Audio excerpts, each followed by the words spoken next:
We are live. All right, peace, everybody. Once again, I'm back. I got a brother that, believe it or not, we was enemies before we agreed that we agree on or against more things than we disagree with. So he's going to be presenting to you all the occultism found in the Israelite camps. And it's called the occultism found in the Israelite camps. And mainly they do it because they're ignorant of it. They don't understand where these symbols come from and what these symbols are about.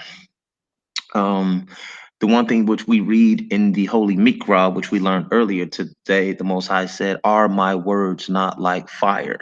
In other words, it's the word of the Most High that purifies us. It's the law that makes us separate and clean and holy, not the occult symbolism. Israel was not allowed to deal with symbolism, and that was one of the many things that got them in trouble. So with that being said, I'm gonna give y'all my man Killer B. Killer B, you can have it. Take it away. It's all yours. Shalom. This is Killer B. You got my spot, yeah. Yeah, thanks, Chris, for having me on. Yeah, like I said, yeah, we used to go at it and stuff, you know, and we saw how stupid everything was. We straightened things out. Now we're a productive team now. So yeah, so this little presentation here is going to be about cults and symbolism and witchcraft within like the Israelite camps and organizations. Yeah, so let's start. I got a lot of slides here and stuff. I'm going to try to get through them as quick as I can. I don't want to keep everybody too long. So first off, I want to start with the scripture, Isaiah 5:20. It says, "Woe unto them that call evil good and good evil, that put darkness for light and light for darkness, that put bitter for sweet and sweet for bitter. Woe unto them that are wise in their own eyes and prudent in their own sight."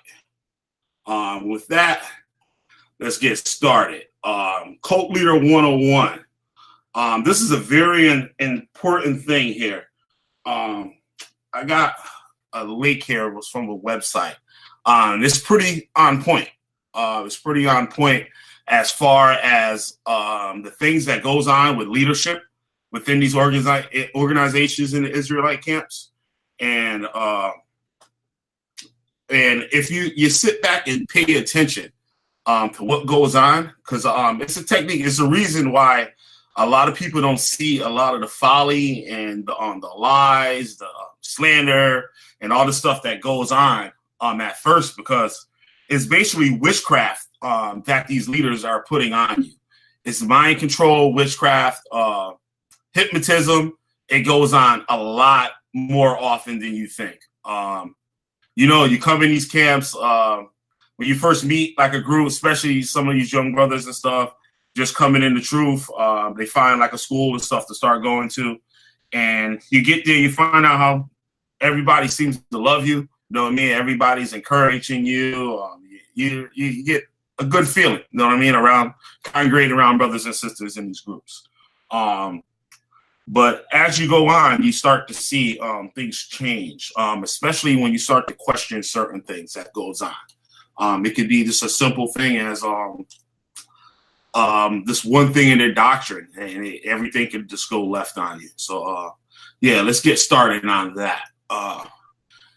See here, this is from a site called Off Black Magazine. It's an article that they put up. It says the Cult Leader Training Manual. Words by Dr. Jack Andrew Lantern.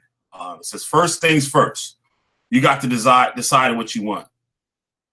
Is it money, power, sex, or sex that you're after? Perhaps you're an antichrist, but currently lack the charm or brains to kickstart your following and bring about the end of days. Whatever the case, this article should help you in gaining and maintaining that power over your flock. First, you got to manipulate to accumulate. Now, this manual isn't for people to learn to watch out. You can't look at it like that. Basically, this is a article on how to start your own cult. And as I go through these different stages of it, you're going to start to notice things within your own groups that you're in. So let's start get started.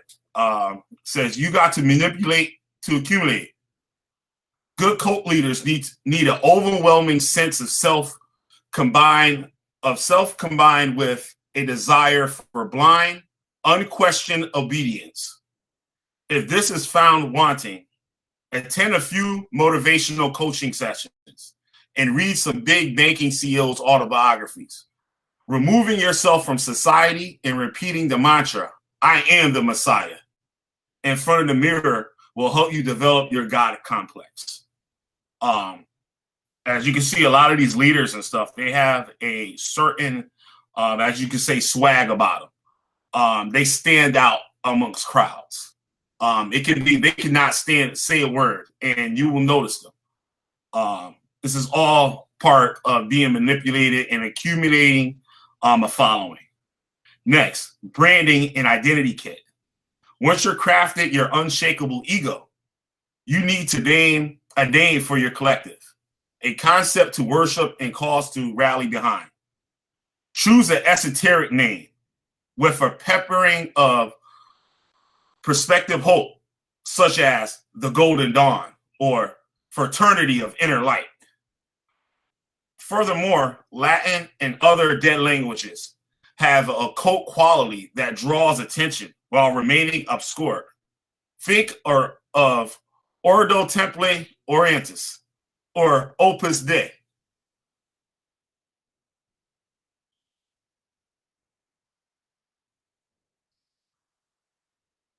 You choose deity, your chosen deity or idol isn't important as your image, though. Your followers won't see the tangible, multi-tentacular space demon you've created. Before validity and persuasiveness, brainstorm something with foundations in another religion, making it seem like an idea that's known, an idea they've known their entire lives. Finally, decide your cause. This is your call to arms for your followers. Who is the enemy? Is it the corrupt Illuminati governments with their bloodthirsty foreign policies? A satanic capitalist society that crushes the individual beneath its cloven hooves. Perhaps you could be more inventive, something along the lining Wi-Fi connections that saturate the earth with negative ions in order to enslave the population.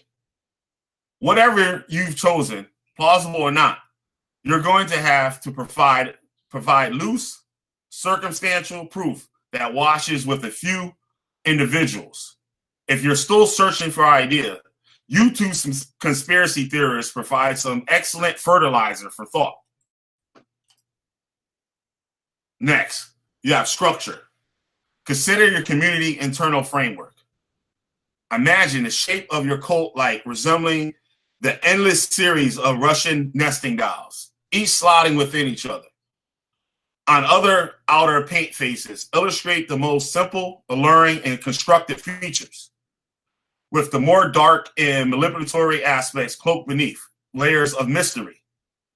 As the individual uncovers more mysteries, he or she will believe they're on the road of self-discovery, intent on reaching the center, which doesn't exist. A lot of these cult leaders / Israelite camp leaders, you know, they'll present to you a doctrine or an idea or a way of life that gets you to have a goal. And like you have like rank systems, you have certain stages and degrees within these groups that keep you in there and keep you wanting more, that keep you want to learn more. But the learning never ends. It's a constant climb. And they'll always keep you just below that point that you think you need to get to. Some people will spend years, thousands and thousands of dollars paying dues, paying for degree work, paying for rituals and all these certain things and stuff. And another thing also, money isn't always the goal of these leaders and these occult leaders and these camp leaders, however you want to call them. Money isn't always the thing that they're after. Some of these people, they have certain things going on with them. Some of them are mentally sane. Some of them, they're into other things like occult knowledge and witchcraft and stuff, which you will find out later, which we'll talk about and show later. A lot of times it's your time and your soul that they're after. They feed, like if you ever heard of a word, remember it's a type of vampire, like an energy vampire. Chris, you know what I'm talking about? It's like a person that comes around a certain mood, and this person comes around and sucks all the energy. Yeah, niggas from Detroit. Yeah, so yeah, you get things like that and stuff going on. And it never ends. Acolytes, I think that's how you pronounce that. Next, you need your first acolyte, who will be your inner circle, strong and welcoming. They will spread your message and furnish you with converts. Organize them into two groups, sycophants and enforcers. The objective of the first is to love bomb your audience, giving potential followers attention, while enforcers maintain compliance through strength and tough love. As you can see, one of the past groups I were in, I would fall into one of these sections of the enforcer. A lot of things will know, people have known about me in the past. And once again, while I'm on that subject and stuff, I like to apologize to a lot of the brothers and stuff. You know, a lot of these campaigns and stuff was put against a lot of these brothers. A lot of that stuff wasn't according to the scriptures, and I repent for it, and I hope you brothers and stuff can forgive me.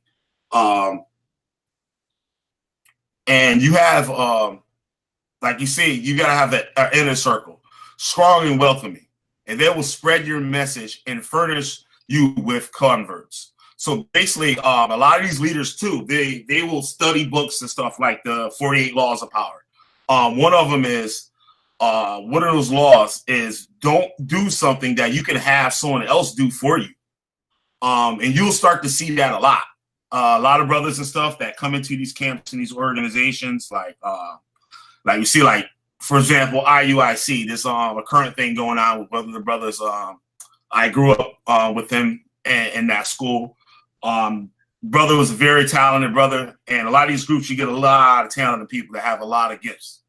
And to acquire this knowledge and stuff, they're willing to take time out, work for free, and try to make the group as successful and productive as possible.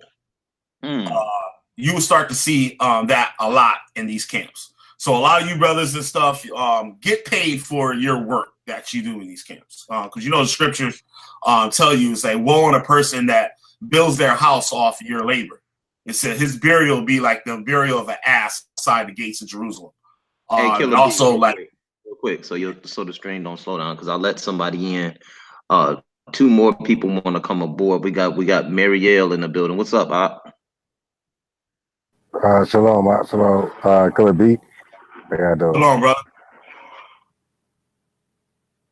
All right, what's it called? If you got some questions and you want to add something, Marielle, he don't mind, because we want to keep the stream going, because what we're talking about is the occultism found in camps and things that should not be in the camps, and sometimes people are doing things that they necessarily shouldn't be doing.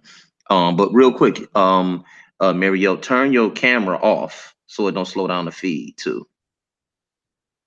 Bingo.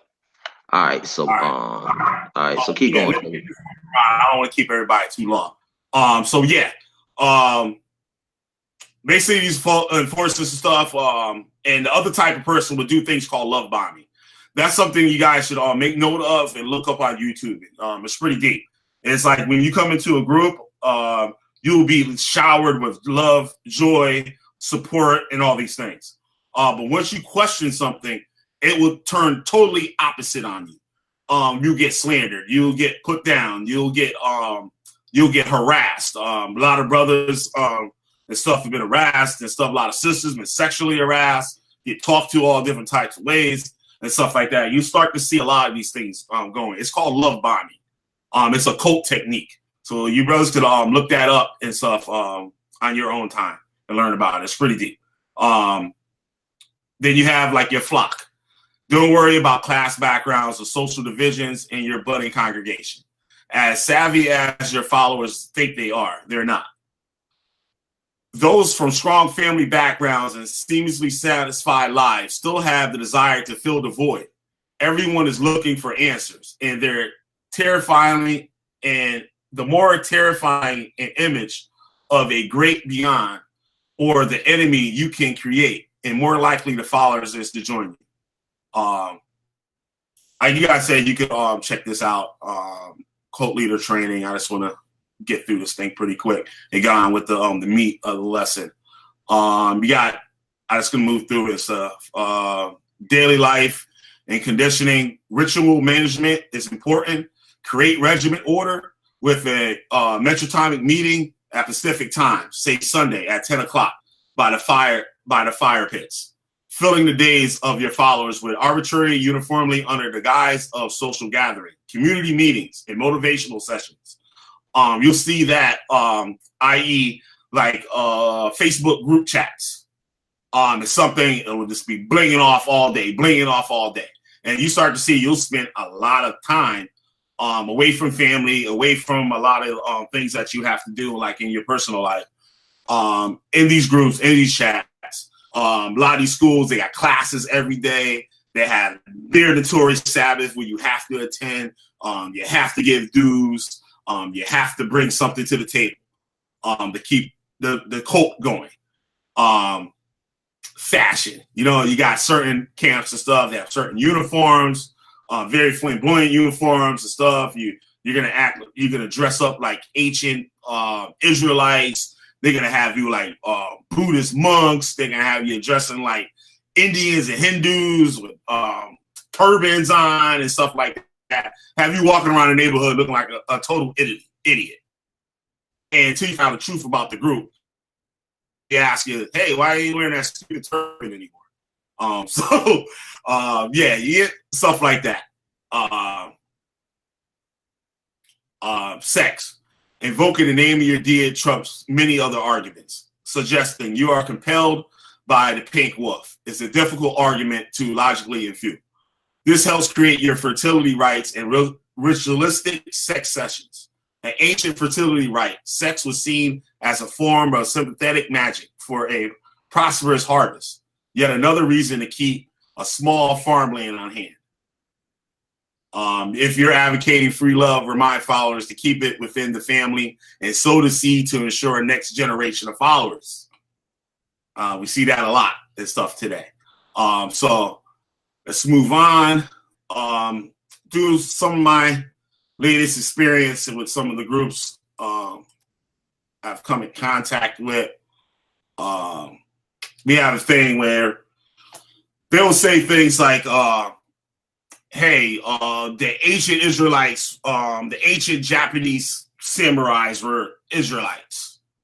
And they were, they kept the law and they're the super duper Israelites. Like you see one here that I had, for example, Yasuke. And a lot of times they'll tell you these things. And from all the information that you've been gathering, you just take their word for it. A lot of people won't look up these certain things. Like you see here, Yasuke was an African samurai. Comes to find out, they'll tell you, hey, they're Israelites. They're temple guardians and all this stuff. But when you get down to it, dude was an African slave. He could have been from Mozambique or the Caribbean. So this guy was a slave under another samurai king or noble. You can find out and stuff. His owner and stuff was a homosexual. All types of crazy stuff was going on. And then you'll find out also when you take a look what you get here. What was sex like in feudal Japan? Samurais often got with 12-year-old boys during official apprenticeships. Aristocratic men can have multiple wives and concubines, while their female converts were stuck with one husband. In feudal Japan, intimate life was influenced by social standings. It was a way of life for them. So when you go to look at it, is this Torah? No. This is another thing. You just look that up on your own. It's about the samurai. Okay, let's move on. Another thing, you'll start to find out certain things. So like I said, you have certain types of people in the group. This is one thing I've ran across on one of the members of the group that are in. These are magic tools for rituals and stuff in magic. You could research this stuff and you could come out like this image here. It's out of the Hermetic order, the Golden Dawn. And also will link with this group here. The Order of the Cubic Stone, which is a group part of the Golden Dawn. So a lot of things you'll learn and stuff. They'll tell you things about all types of esoteric thought, but they'll tell you that it's not wicked. It's a part of this certain culture. So since most of us here are Israelites and stuff, some of us are with Kemet. So stuff in the site you all will be able to read too. So for example, this cube thing, they'll tell you that, it's in the Torah. This is what we represent. This is all about us. And like I said before, a lot of times it's not the money that they need from you. It's your soul. It's your soul and your time. Time is money. If you look at it that way. Then you start to research some of these things, but they'll put certain things in your head that will cause you not to look up certain things. Some things are drastically evil. Don't deal with that, brother. It'll put spirits on you if you go to that site. You know what I mean? And you'll start to see inconsistencies. You start to see contradiction and a lot of things because they're human. They mess up. But being a cult leader, you have to learn to clean up your mess very fast. Usually it's one of your enforcers that do it, or you come up with some clever idea and stuff to get your job done. Let's move on. Here. Like I was saying, this group used to say, hey, the cube was all about us. Come across it, you'll see little things like this.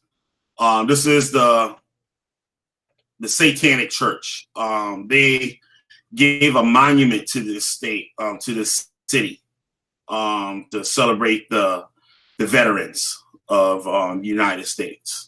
And this is what they brought, this cube. And as you go farther into this, see, that's another sketch of the cube there. That's another one. That's the actual cube. Hold on. We don't see it. You guys can check this stuff out. Hey, Killer, we can't see it. What was that, bro? We can't see it. You can't see it? Yeah, we can't see it. Oh, all right. We just see the black stone. Still can't see it? There it is. Okay, cool. Good. All right. I'm going back. You see it now? Yeah. Okay, all right, yeah. So your stuff, oh shit, I shouldn't have done that. Okay, get back to where I was here. Keep this going. Boom. You do your studying. Always look outside the box. Since we talk about groups. This is a clip here. Some of these clips are from books. If you guys like to see the sources of this stuff, just hit me up and stuff. I'll be glad to show you where I got it from.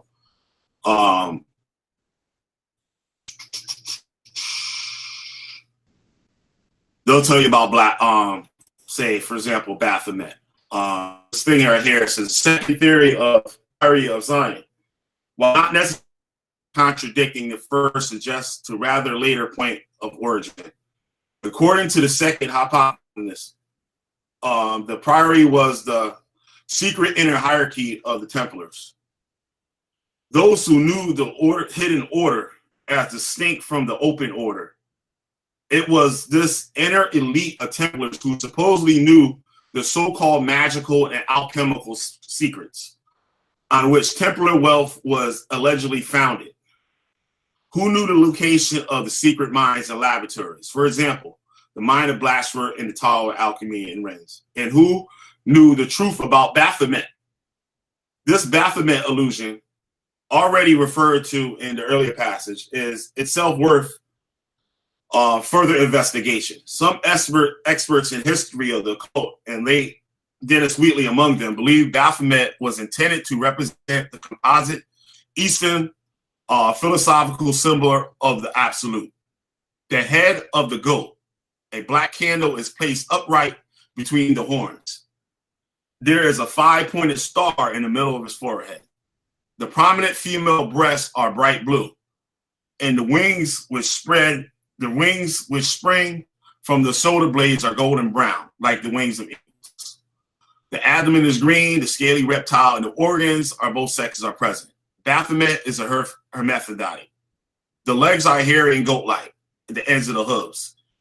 Each hand points and 2 contiguous fingers at the crescent moon. The left hand points down to the black crescent, similar to polarity, and right points up to the white one. Baphomet sits on a cube whose face may represent the 6 directions of time: space, north, south, east, and west, past and future. That's your length and your width, your length, your width, and your depth. The 12 right angles of the cube are possibly the 12 houses of the zodiac. Beneath Baphomet hooves lie a globe, probably the symbol of the world, like Rex. Baphomet is said to be the ruler of the earth. Here you have your black stone again. And here's your image of Baphomet here. This is Baphomet right here. If you guys look, I know you guys seen a lot of images of Baphomet, but if you really look at the image, he is always sitting on a cube. You see this right here. Let's move around. Also, you have this Shield of David, so-called Shield of David, the Magen David, the Star of David. You got all different types of names of it. There is no archaeological evidence of the Shield of David anywhere in Israel prior to the ADs. There was one artifact that was found, and there's many archaeologists saying that it's a hoax, which we'll show later and stuff in this presentation. This image right here of the shield is actually in the Temple of Baal. Here's another image of the shield in the Temple of Baal. And see right here, you have the cube, the shape with the angles here. You have the cube, that's the corner right there. And you notice here, this is a lily in the center. Jeremiah 7, 9, and 10. You will steal, murder, commit adultery, swear falsely, make offerings to Baal, and go after other gods that you have not known, and then come and stand before me in this house, which is called by my name, and say, we are safe, only to go on doing all these abominations. And this is what these leaders are doing to you, and you don't pay any attention to it. Sometimes you see it and you don't see it at the same time. Here's some more images like I just showed you too, also in the Temple of Baal. You see here, I know all you brothers and stuff, sisters know this logo here. This is my logo, currently working on a new one. This stuff don't affect me, so it's there for now, but not for long. I was taught within this group how to construct this. What you see here is a red triangle pointing up, and you have a blue triangle pointing down. The red triangle represents a masculine energy and also symbolizes with fire. The triangle pointing down symbolizes with water and the female aspect of it. And them together is basically like, it's like a sexual union, a sexual ritual. In ritual magic, the hexagon is called the Seal of Solomon and represents divine union, being composed of female, watery triangle, and male, fiery triangle. You see here. So again, the traditional elemental triangles of earth, air, water, fire are derived from the seal. When the points of the hexagram are connected, the hexagon is formed. Kabbalistically, the hexagram represents the Sephiroth, Teferet, and perfection. King Solomon reintroduced the six-pointed star in the kingdom of Israel. So the talisman of Saturn became known as the Seal of Solomon. This seal is also known as for a symbol of Saturn, which is also synonymous with Satan. As you can see here, there's an interlocking triangle with a circle around it. I don't know, some of you brothers might have been into Malachi York back in the day. I used to read a lot of his scrolls and stuff. And one thing I learned from him, the differences in the stars. He taught that the interlocking shields were used a lot for witchcraft and also the other flat shields also. But one of the important things here is this circle that's around it. The circle is a barrier. It's used in ritual magic, like summoning, invoking and evoking demons. And you would stand inside of this symbol in this circle. And what it would do, it will form a protection for you to keep the demons contained within the circle.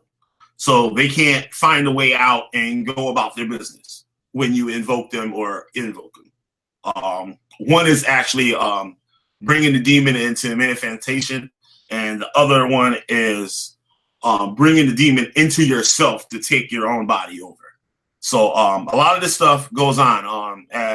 Shout out to SOT, the brothers from Harlem and stuff, one of the original One West guys. They told you how one of the brothers found a wallet of one of the main leaders in the UPK group, and it was a symbol. It was a book with these occult hand signs and talisman symbols. So you guys can hit him up and get some of that information too. The six-pointed star engraved in the talisman of Saturn, which is used in ritual magic.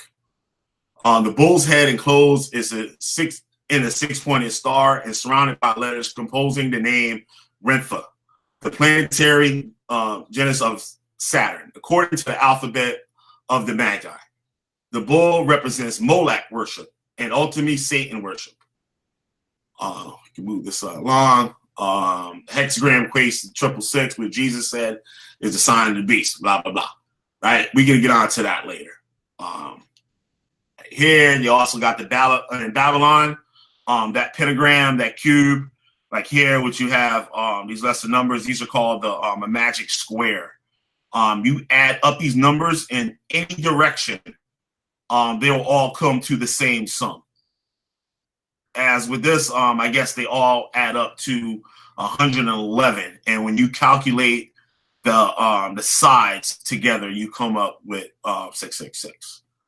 The Israelites worshiped the star and foreign gods and were punished for it. Israel adopted the six-pointed star in the wilderness due to the apostle. And the mark of Cain was worshipped by the Israelites in the wilderness as the star reference, which represents the god Saturn, also called Chian. Let's move along. Son of man, you have seen what the elders of the house of Israel do in the dark. Every man in the room of his idols, for they say, the Lord does not see us. A lot of you camp leaders and stuff, you're out there, you're doing rituals on brothers. You're putting hexes on brothers. You're putting summoning demons to go after some brothers that aren't as strong. You see that a lot. Whether it's hypnotism, however you come at astrology, they're studying astrology. They're asking brothers when their birthdays are and stuff, so they'll know their traits and stuff and be able to easily control them and manipulate them. Let's move on.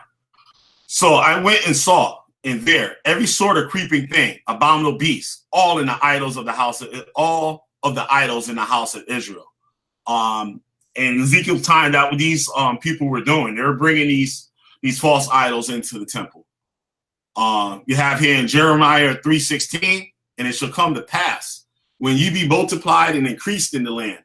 In those days, says Yahweh, they shall say no more, the ark of the covenant of the Lord of Yahweh, neither shall it come to mind, neither shall they remember it, neither shall they visit it, neither shall that be done anymore.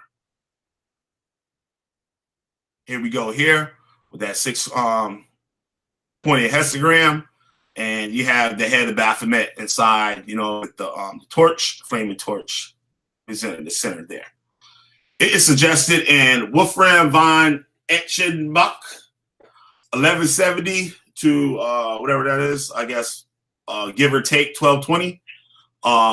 Parzival, the story of the knight in the Grail, that the lapis excellis might be a stone which fell from the crown of Lucifer during the battle with the angels. That lapis elexillis is actually turbid. It's the foundation stone that was left inside the Holy of Holies during the Second Temple and time of Herod, when the ark didn't exist no more inside the Holy of Holies. And masonry is a symbol of higher degree, make a first appearance of the royal archmasonry. It is, however, ultimately connected with the construction of Solomon's temple. In its legendary story and hence of importance in the first 3 degrees, care must be taken to distinguish the stone of foundation from other stones which play important parts in Masonic ritual, such as the cornerstone, the keystone, the capstone. These are treated under their proper headings. It must be kept in mind also that the stone of foundation in masonry is to be taken strictly in a mythical and allegorical sense. We're going to find out later and stuff, other people that look at things allegorically and not as historical record.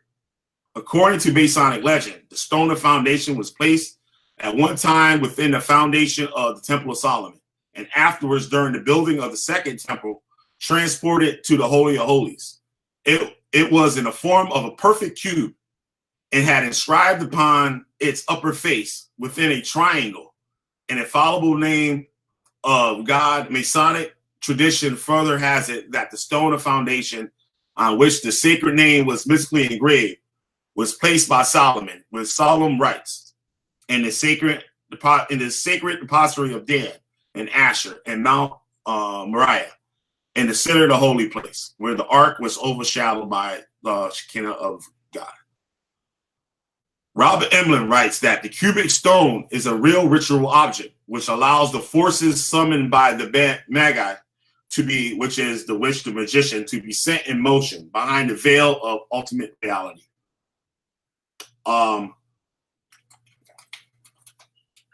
You will see a lot. There's a few groups out here that talk about the cube of righteousness and about the folded, unfolded cube, also aka the Holy Cross. These artifacts are from Babylon. I clipped off to say when the date from them were. I forgot right offhand. But you see here, people have been studying these geometric shapes and stuff for a very long time. Also by people that were dealing with Baal worship, other types of pagan deities. Like here, you see the geometric shape here also. We're going to get a lot more into geometric shapes later. This symbol looks familiar. It looks just like my logo with the red pointing symbol, the red triangle pointing up, the blue triangle pointing down. This is actually what the old Ouija board from the 70s looked like. And this is Parker Brothers explaining it. It says Horus Eye. The pentagrams, sun, moon, and Saturn are printed around it here, which represents Satan. Notice the hexagram has two colors, two triangles, which mean ritual sex. Saturn, Satan being the phallus, and the female Venus, queen of heaven, being the pentagram. And we're going to get into this pentagram already. It's going to be something that a lot of you brothers have never known. And you Christians and stuff, watch out for that. The Ouija board is used to talk with demons by Parker Brothers, best-selling game in the U.S.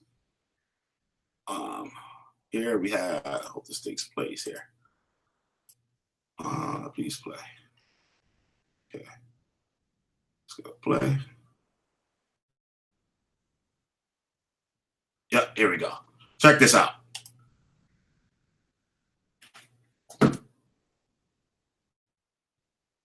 The Rothschild dynasty.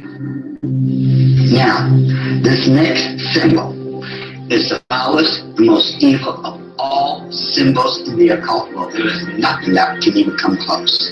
It is known as the hexagram. It is the six-pointed sign with a circle surrounding it.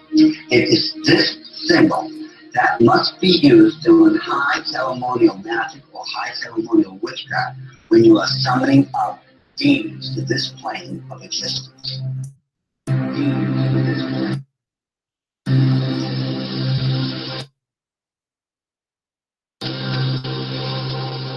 The hexagram must be printed to call forth a demon, and it is a very powerful tool to invoke Satan. In fact, the word hex, to put a hex on someone, derives from the word hexagram. So to show you guys that, we're going to see some more on that later also. Let's see here. I'll close this up here.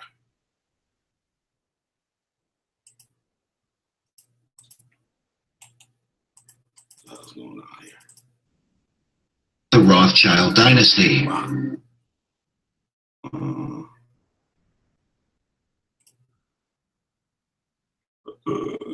Come on. So you're gonna close up. Chris, still with me? Yeah, I'm still with you. Keep going. I got you. You were scared to do the teaching today, talking about you weren't going to be able to hold your own. I told you, you're doing fine. It's the foulest, the most evil of. All right. Oh, man, we got to go. Let's see here. Okay, where I left off here. Sorry about that. Boom, here we go. Oh, okay. Sorry about this. Image got deleted by accident. Okay, what are we gonna get to here? Is that it? No, that's something else that got deleted. Sorry about that. I believe that was a image of the 33rd degree for masonry, with the eagle looking in both directions, and has a crown with the cross on top of it. Here we see here is an example here of some of these symbols. This one actually is just from one of these Israelite leaders here. As you can see here, you have the pentagram with the circle around it. You have two of them here. And actually, I want you guys to pay attention to this cross, this crown here. And if you look closely, it has the cross on top. You go on to find out that's the Greek cross. This is the Greek cross, symbol for the Greek letter Chi, the first letter of the word Christ. Greek cross is a cross where the lines intersect each other exactly in the middle, so that all four arms are equal length. This is in contrast to the arms of the Latin cross. A Greek cross may also have 8 arms, where the extra arms are placed exactly between the forearms. In that case, the number 8 is a symbol of the rebirth of Christ. Keep in mind for that. Remember I told you about the symbol that was on that pendant that was on the necklace. The Greek cross was not intended to represent the cross of the crucifixion, but instead the four direction of earth, representing the spread of the gospel in the four Platonic elements, which usually went the fire, air, water, and earth. The Greek cross was a popular floor plan to Eastern churches at one time. Keep that in mind. This style of cross dates to ancient Babylon, where it was the symbol of the sun god Shamash. Here we go again. Once again, we see these hexagrams. And this thing right here, you can't really see it, but I'm going to show you what it is. Unfollow symbol. The unfollow symbol or navel stone symbol stands for the center of the earth. According to ancient Greek mythology, Zeus sent two eagles in opposite directions to fly around the earth. Now, remember, I just told you about that image that was missing with the 33rd degree. If you guys look up the 33rd degree Masonic symbol, you will see a eagle with two heads looking in both directions. And it has that same crown on top of his head.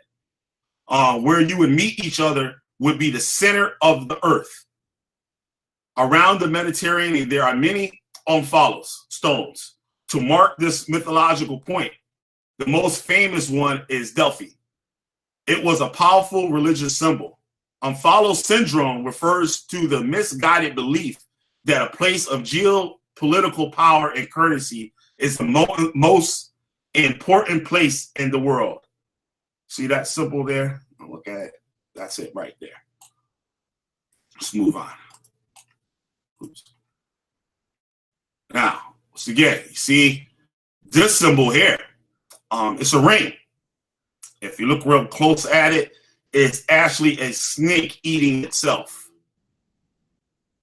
Fringe masonry encompasses those regular Freemasons who interest in mysticism, and the occult led them to such organizations as the Hermetic Order of the Golden Dawn and the Ordo Templi Orientis.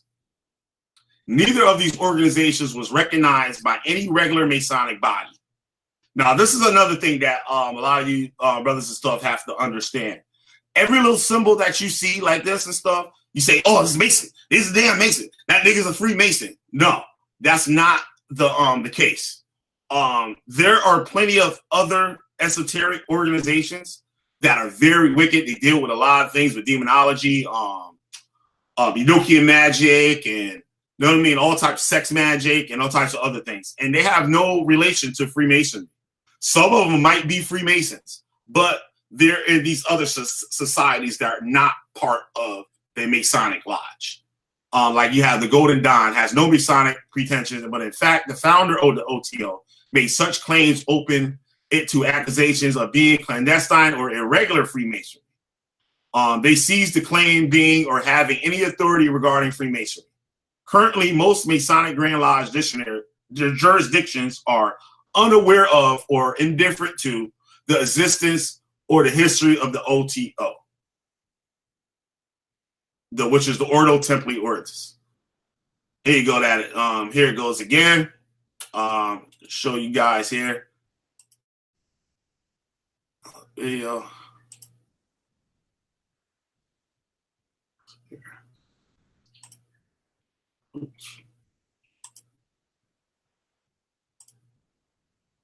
All right. Today I got the idea in my head to do. I'm going to get to the meat of this video. It's on the Ouroboros, which was that snake eating his tail.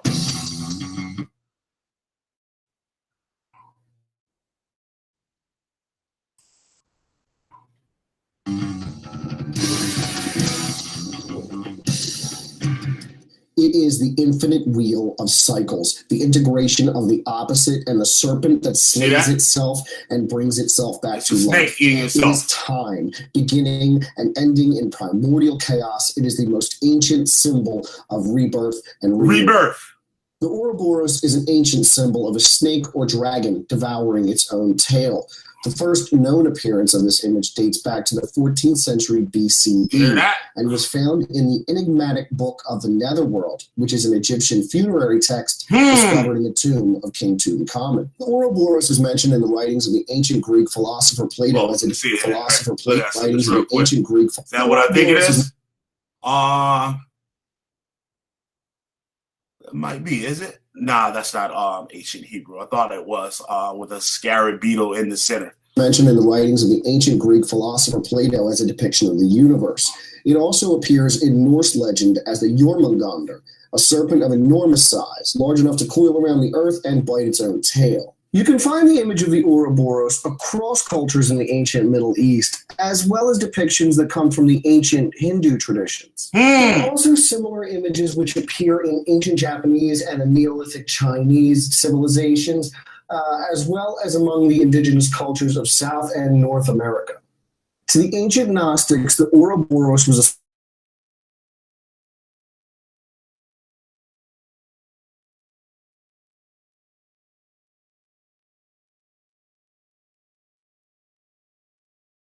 symbolized the cyclical nature of life, feeding on and emerging from itself. This symbol, this self-cannibalizing snake, is often associated with Freemasonic and Theosophical. See that symbol there?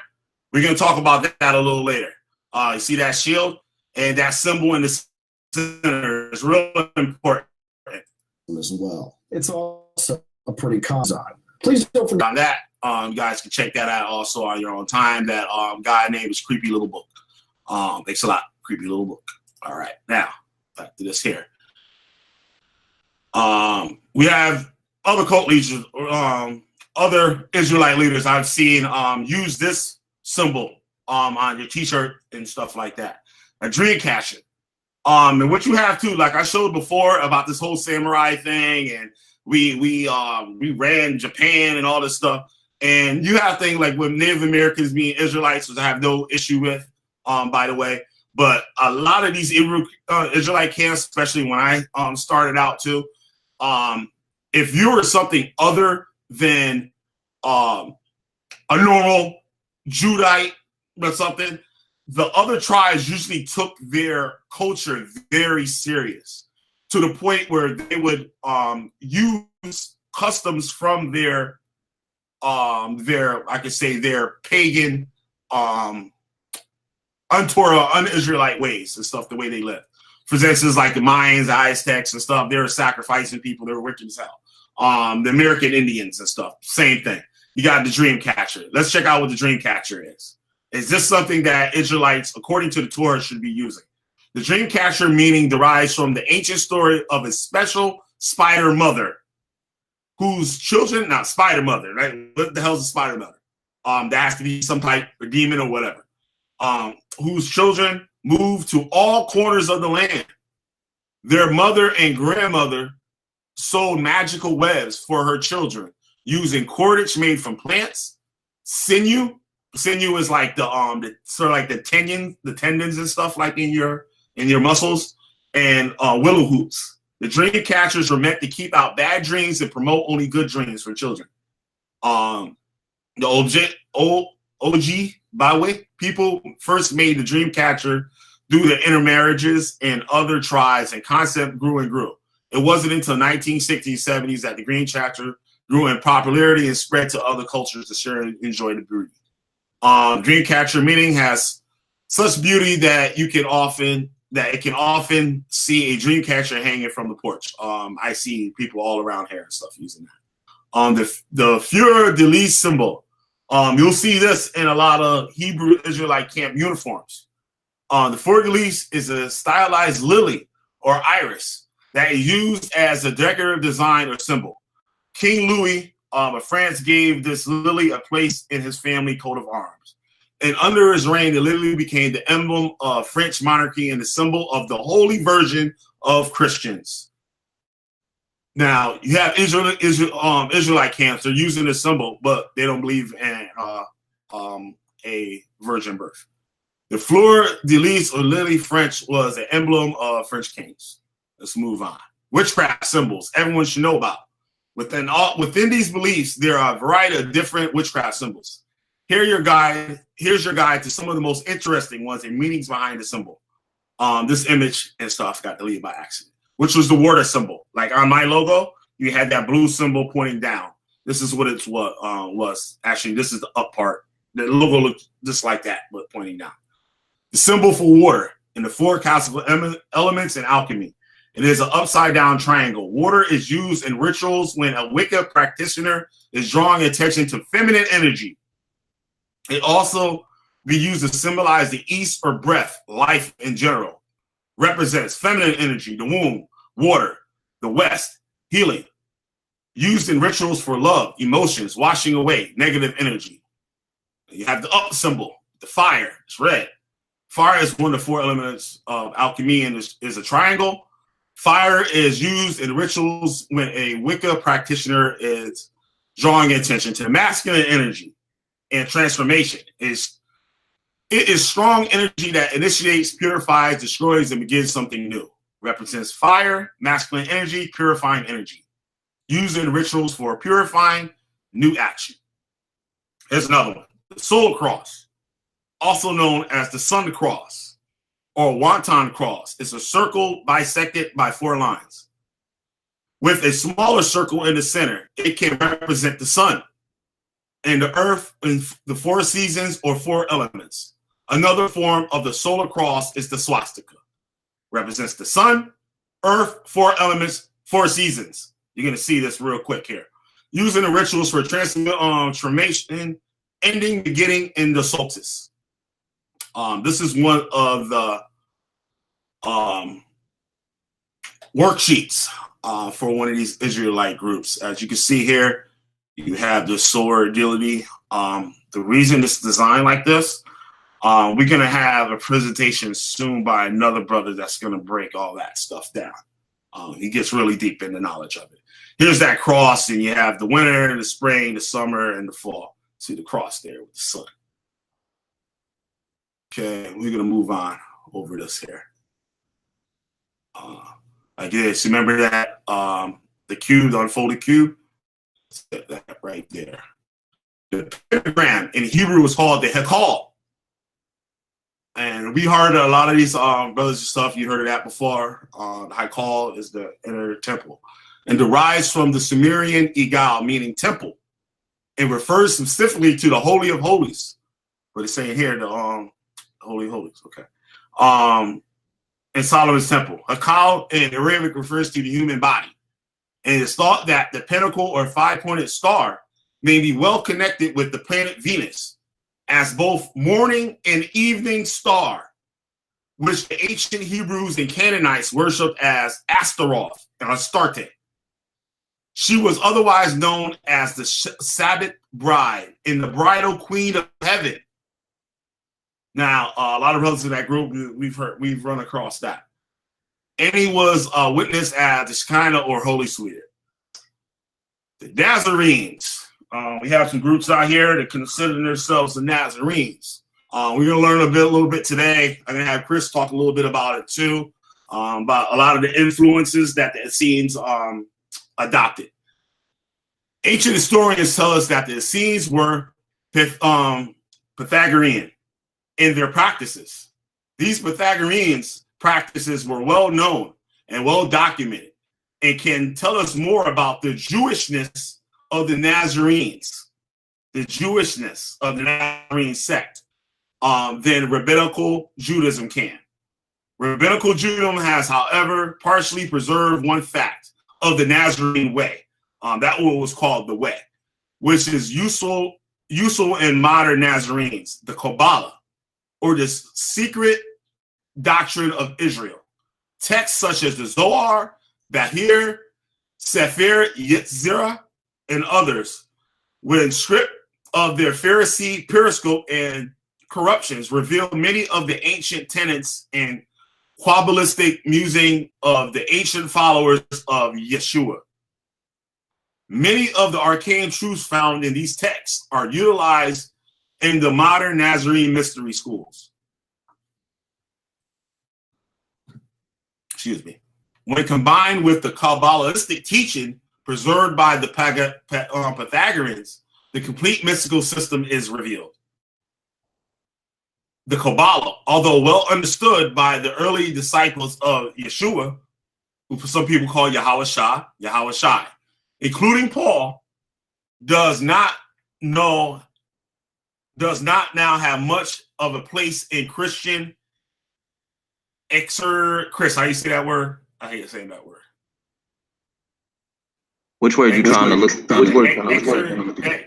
Exegesis. Exegesis, man. Exegesis. The example of a surviving remnant of the 666 prophecy of Revelation. We're gonna move on from that. Part of the reason for this may be that an early association with the Jewish Christians who came to be despised and looked down upon by later Gentile converts to Pauline Christianity. To be of any great value, the Kabbalah must be seriously studied for many years in conjunction with other spiritual disciplines, practices, sacraments, long rejected by the Gentile church, who sought the easy way when the Gentile church, under the influence of Paul's writings, rejected the Nazarene way, a spiritual discipline and study in favor and vicarious atonement and Roman ideas of salvation. Hey, can I also rejected that right quick? Yeah. About the Nazarene exegesis. Okay, what many people don't understand is one of the things that the peace, a new era. One of the things that the Nazarenes used to do was they would grab a scripture from the Tanakh, which means Torah, Nevi'im, and Ketahim, which we learned earlier today, and they would grab a scripture and they would apply it to themselves. Like the story in the book of John when the Pharisee came to John, they asked, "What doctrine do you teach?" And he said up there said, I teach the doctrine of the one who sent me. And they said, "Well, who are you? Are you that prophet?" He said, "No, I'm the one in preaching in the wilderness." So he applied that scripture in Isaiah to himself. This is why it was called Nazarene exegesis. Now, also Jesus, he came in Luke, in the book of Luke chapter 4, he applies Isaiah chapter 61 to himself. This is what the Nazarenes did because they thought they were fulfilling prophecy by saying these things. And note, these are the only two places in the scriptures where the two progenitors of the Gospels are applying anything to themselves, where you see them reading and telling the people, "I am the one crying in the wilderness," and Jesus says, "I am the one that's here to heal the sick and help the blind." So they grab those two scriptures and they apply them to themselves, and this is what Nazarene exegesis is. And also they were scholars of the Kabbalah, because this is why you always saw Peter asking Jesus, or Yeshua, or Yahweh, or whatever it is people want to call him, asking him these questions. And he would always say, "I'll give you the secret keys to the kingdom. I'll teach you the keys to the kingdom." And he always spoke in parables, because Kabbalah means what? The secret things. And he taught these type of things which didn't sit well with the Pharisees, nor did they sit well with the Levites of that era, or in that during the first century. So this is the trouble that the New Testament believers run into, because you're telling them that their teachings were not popular amongst the Pharisees and the so-called Levites that were within the temple. They said, "This is new doctrine. We've never heard this before." And according to their law, they weren't allowed to teach anything new. This is when you had, they were also avid believers in dying for their lead teacher. They figured suffering was accounted to them for righteousness. And these people in this sect, they were what you would call today a spiritual hippie. They had nothing to do with any Old Testament prophecy or anything else. They just took scriptures and applied it to themselves. Okay, so continue on, and I'll get into the Pythagoras for you guys when he gets done. Go ahead. Yep. But also when it says the easy way, Paul also was a Nazarene. Don't get it twisted. Paul was a Nazarene, but the beef with Paul was Paul was going to the Gentiles and making it easier on them. He was applying these ways, but he was saying, hey, you ain't got to do really all of that. Like, you know what I mean? You ain't got to do all, you don't have to be that strict with it. Because we're going to find out later how the Nazarenes, they didn't eat meat. They also didn't make sacrifice at the temple. Hey, Killer B, real quick. We were saying exit Jesus. Joel, brother Joel, put down exit Jesus. Silly, man. All right, keep going, bro. Yep. So when these people, like Chris was saying, with the way how they apply these things to itself, they dealt with allegory and stuff. As you can see, they dealt with Kabbalah. So your brothers and stuff that say you don't deal with Kabbalah and you're calling yourself Nazarenes and stuff, you need to, you know what I'm saying, reconsider some stuff. Look into some things. Hold on, Killer B. Hey, New Era, we see in the chat room that you have some problems with some of the things, some of the information that we're presenting. What's up? Oh, first and foremost, I would like to appreciate you, brothers. And always, it's a pleasure to be on the platform with you, my brother, even though you have the most profound knowledge of the OT that I actually envy. I just wish you would take time to do a better critique of the New Testaments, but that's not here nor there. And salute to the brother. He's doing a good job. But the only thing I would say to it is that that's not masonry. We got to define what masonry is. And a lot of people that are not in the understanding of masonry will tie everything, they just blanket everything with masonry. And yeah, is a masonry. If I can say real quick, earlier I also said that how a lot of these things, brother, call masonry isn't actually in actuality masonry. There's a lot of things that people call masonry that isn't really tied with it. But Kabbalah is part of masonry. Kabbalah is part of a foundation of masonry. Masons themselves say that. But yeah, thanks for your comment and stuff, brother. But yeah, we got some more information and stuff. You might think a little different by at the end. I'm not saying like the Nazarenes or Masons or none of that stuff. This is information. There's a lot of different angles and stuff that these people were going at, as we're going to see later. Everybody is adopting things from each other. Let's keep going. The Essenes observe strict religious orders. They function as scribes and prophets, studying and preserving scripture. The books of their sect. Now, you see that the books of their sect. So a lot of these other books that a lot of brothers are reading and stuff like that, they're not really part of anything of Israel. These are books and writings and stuff that these people have written themselves to use amongst themselves. Their work of healing involved ascribing properties to stones and roots for protection. And they were experts at foreseeing future events, like soothsayers. They worship in obedience to the law. There was daily instruction, except on Holy Sabbath. During instructions, they sat in order, one man reading, one elder explaining. And we've seen that around in our school. It's funny, too. A lot of these older camp leaders, so like back from the 80s and 90s, that era and stuff, they knew a lot of this. Because you could go to, say, like groups like GMS, you can see them actually acting these things out that you don't see in a lot of newer camps today. On the way how their groups are structured and stuff like that. A lot of the stuff was pretty much on point, especially the way that they thought and they dealt with certain situations. Was right out of these teachings. And they weren't really taught.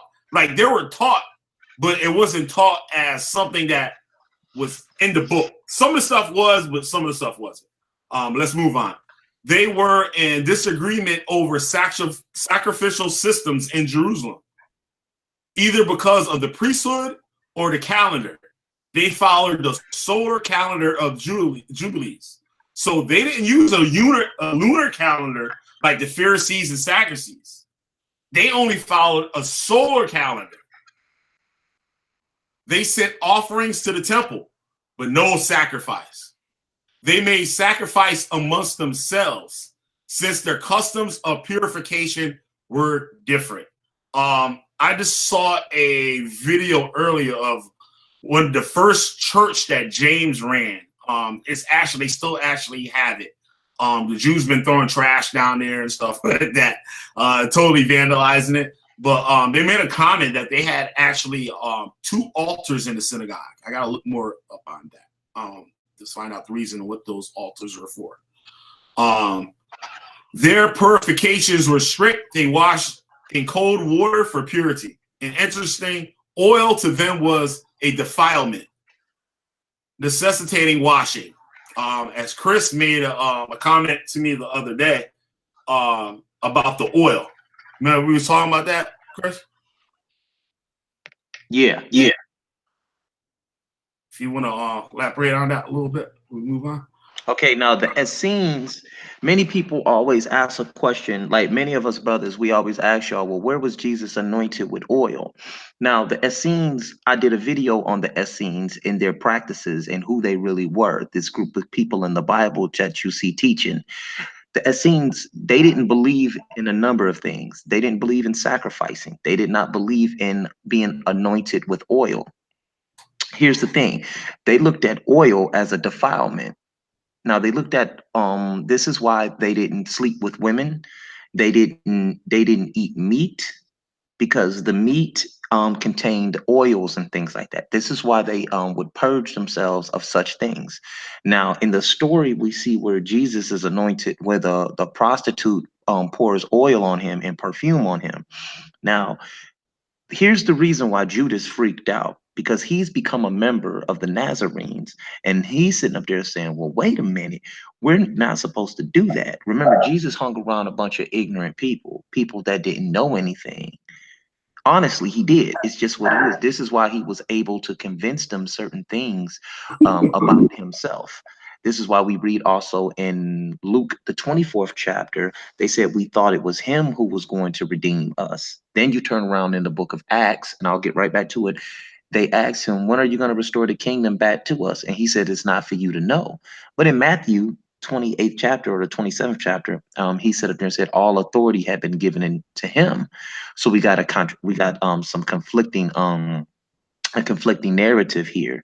The Nazarenes, including John, their faith in him began to waver. This is why John sent letters, or his disciples amongst Jesus, saying, are you the Messiah? Because he did not want to be anointed with oil. He did not want to take the throne. They looked at worldly gain as what? Defilement. This is why you see in John chapter 6, verse 15, why he didn't take the throne when they were coming to make him king. He didn't want it. He went back into the wilderness. This is why they told him that he said, my kingdom is not of this world. His kingdom was amongst the Essenes. See, everybody keep thinking he's talking about heaven. He is not talking about heaven or some place in the sky. He was talking about an alternate kingdom, because the Israelites, they allowed people, the Essenes, they allowed people to join them. They looked at oil as a defilement. They looked at being rich as a defilement.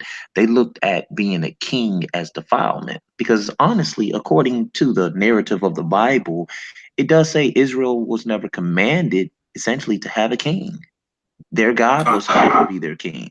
So they looked at those things as being worldly, because they believed that the Creator did not want them to be worldly, but be inwardly. The Essenes taught the way, which was the truth, and they walked in what they called the light, and they considered all the sons and daughters of Israel in the darkness. This is why they came into the wilderness. Came out of the wilderness into Israel. I hope that clears anything up. If you guys have any questions about that, you guys can go look at my Essene video I did. I covered a lot of that information. A lot of that information. So, yep, they looked at oil, money, certain types of meats, kingship. They looked at all of that as being a defilement. Okay, go ahead, bro. Yep. They also didn't believe in having sex. A lot of them were celibate, just like you see. Correct. That's another thing. They believed in sex as being celibate. This is why Jesus, Peter tells Jesus, we forsook all to follow you, even our wives. He clearly says this because they were teaching that sex is against the kingdom, and women wear oils and fragrances on them, and they looked at it as a defilement to their holy temple, which was their body. Like a bunch of damn fools, if you ask me. Just another form of a cult. That's all it is. We're gonna find out also. Damn, what's that noise? Go ahead. We're gonna find out also and stuff. What they thought of women also. Like we have this scripture here, this verse here. For we have found this man a plague, a creator of dissension among all the Jews throughout the world, and a ringleader of the sect of the Nazarenes. Acts 24:5. Brothers can look that out and see who they're talking about. Okay, let's move on. Kabbalah is an esoteric tradition possessed by Nazarene and other Jewish mystics. It pertains to mysteries of creation, redemption, and mystical exegesis in the written word. The tree of life, mentioned in the scene in Christian scriptures, is a Kabbalistic icon. Remember that with the tree of life, consisting of 10 spheroids and 22 pathways. This Etz Chaim, or tree of life, represents a codified and living computer capable of containing, analyzing, and revealing all the hidden aspects of humanity's relationship with deity. It is of immense value to those who become deeply initiated into the Nazarite way. What is Kabbalah? From the Grand Lodge of British Columbia in the Yukon. Kabbalah and Freemasonry.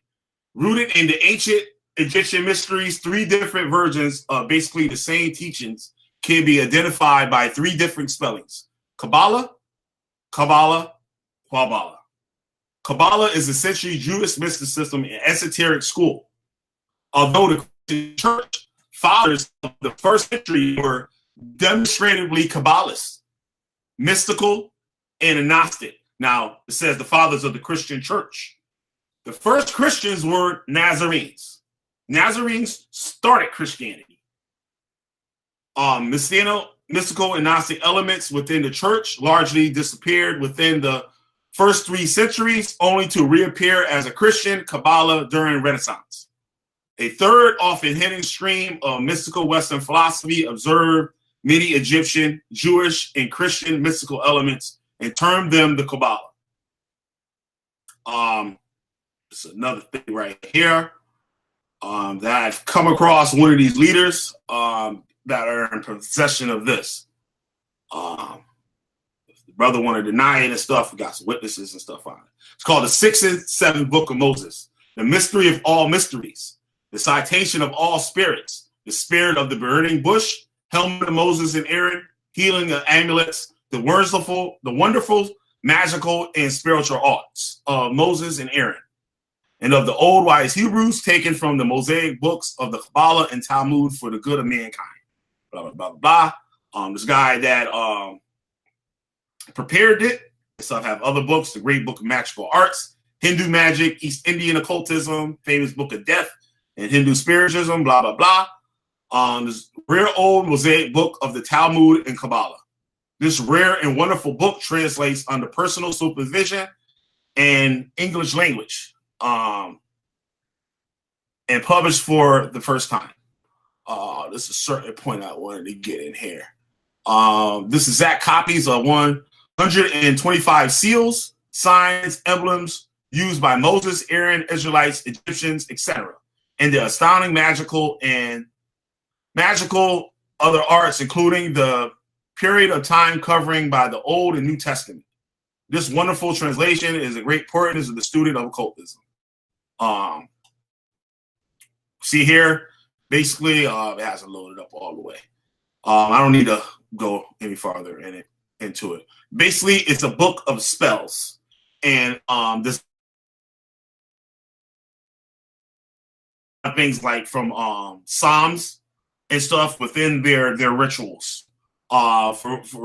Recently we had a video and stuff where the brother was give it a reason to curse people and stuff with Psalms 09, 1 and 9. I mean Psalms 109. If you look up in here in this book, you will see, I believe it's page 166. It goes into using that scripture to bring witchcraft and put X's on people. So this is stuff that your group leaders and stuff are using behind your back, right on you. And by the way, this isn't from Moses at all. This is actually a book from a man from, I believe it's like the 14th century, I think. You got to look up the date, but it's not the Moses of the Bible. It's another man called Moses. So don't be curious and stuff with a lot of these books. Like, oh, this is an ancient book, like Book of Enoch or all that other crazy stuff. Just be careful at some of the stuff that you deal with. And don't be fooled by these leaders to get you into all this stuff so they control you and trap your soul. Okay. Let's move on. The earliest documents, 100 to 1000 AD, associated with Kabbalah, describe the attempts of the Merkabah mystics to penetrate the 7 halls, the Hakaloth of creation, and reach the Merkabah, throne chariot of God. These mystics used the familiar methods of shamanism, fasting, repetitious chanting, prayer, and posture. Excuse me. To introduce trance states in which they literally fought their way past terrible seals and guards to reach an ecstatic state in which they saw God.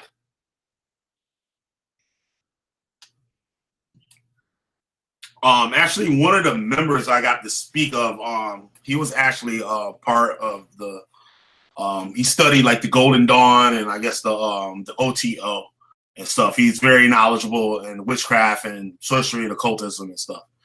He actually told me about one of these leaders, how it's kind of like the same thing as shamanism and stuff. You have to be careful when you're dealing with magic, because if you start not to obey these demons and stuff that you're dealing with, these demons, you have to do their bidding. Only certain people that's really high up in sorcery can be able to control demons.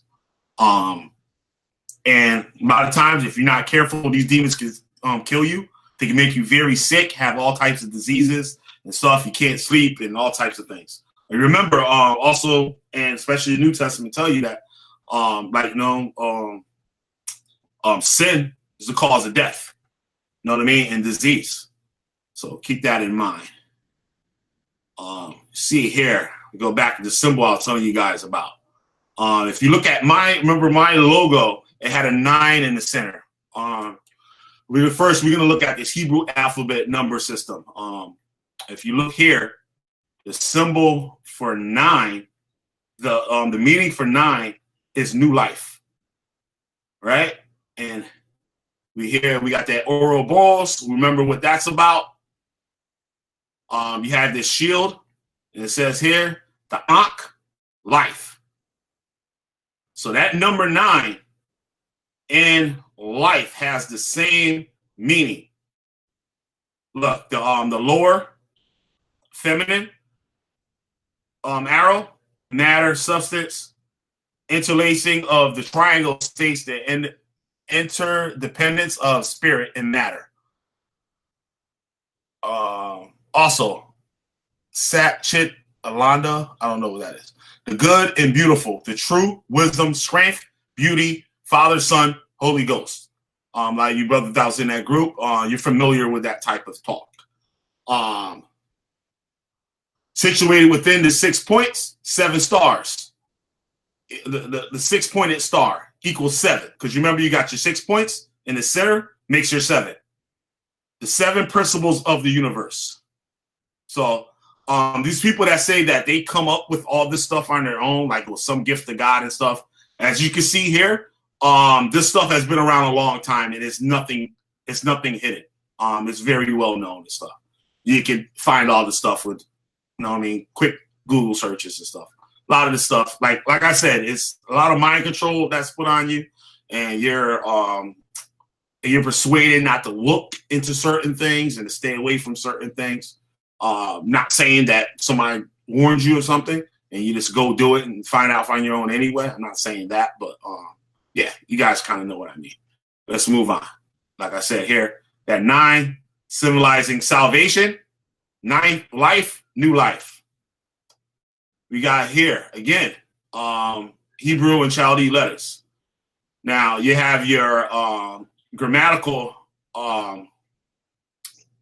numbers here with the letters. See that teth again also is the 9th letter, the life number of the alphabet, right? Boom. Significant of the name. Remember, we saw it said life also. What they have, the serpent. The serpent is also representing life. And remember what that Ouroboros meant also. Kabbalah, 4 elements of the universe. Here we have again these symbols pointing down water, pointing up fire. And look what we have here. We have the shield here. You have your cubes within inside the Kabbalah tree, the tree of life. Here you have your earthly kingdom, your lower self. You work your way up into the inner chambers, and you have your attributes, your earthly kingdom, your foundation, intuition, logic, love, mercy, judgment, knowledge, understanding, wisdom, intellect, heavenly kingdom when you reach the top, the Holy of Holies. So you have this here again. We have this little diagram here of Solomon's temple. And as you can see here, Malkuth, which is, sorry about that, which is this first spear at the bottom. That's called Malkuth. And if you can look here, Malkuth is the mouth. Speech, revelation, feet is represented by the feet. And then as you go up, you got your left leg, your right leg. And they also have different qualities also. Your torso, your right arm, left arm, central brain. Saying your left brain, your right brain. Because I remember some of you brothers know about your left and your right brain, the symbolism with that. And you have your skull and the crown chakra. Also, it's the same thing as chakras. It's the same layout. As you can see here, they break it down in a pyramid. See, you have your sacrificial altar here, darkness and sin, your lower self, the ulam. You move your way up into Hakal, the stairway, light, ascension. You become the bride. You go through the veil, become a bride. And you have your crown of glory. Over here, you have some also things we're going to get into a little more too. The pyramid solar system, solar symbol from the docu about the rebuilding of the temple for Lucifer in Jerusalem. Let's move on. Here we got here the cube and the star. You see here, we have that 6-pointed star with that 7th point in the middle, but it's represented here on a triangle. And you have your cube all laid out. The cube and the star, by connecting the 10 dots, the tetraxes, 9 triangles are formed. 6 of these are involved with forming of the cube. The same triangles, when lines are properly drawn between them, also reveal the 6-pointed star with a dot in the center. Only 7 dots are used in forming the cube and the star. Kabbalistically, the 3 unused corner dots represent the threefold invisible causal universe, while the 7 dot evolved in the cube in the star of the Elohim. The spirits of the 7 creative periods, Sabbath and 7th day is the central dot. And Chris, this is when we get into Pythagoreanism. Sorry, I think I had another slide that's not here. But if you could go over this real quick and stuff for us. Bless us with that. Still there, Chris? Yeah, I'm still here. What part of Pythagoreanism do you want me to go over? Let's start from this clip here from this book where it's going through these different things like proceed to swallow in your house, offer not your right hand easily to anyone. All right. Well, I can read this first real quick, and I guess you can go about Pythagoreanism. The philosopher Philo, the historian, expresses admiration for the most sacred sect of Pythagoreans. It is possible that he was associated with the secret Neo-Pythagorean school of Alexandria. When you go into Alexandria at the time, white people was running Egypt.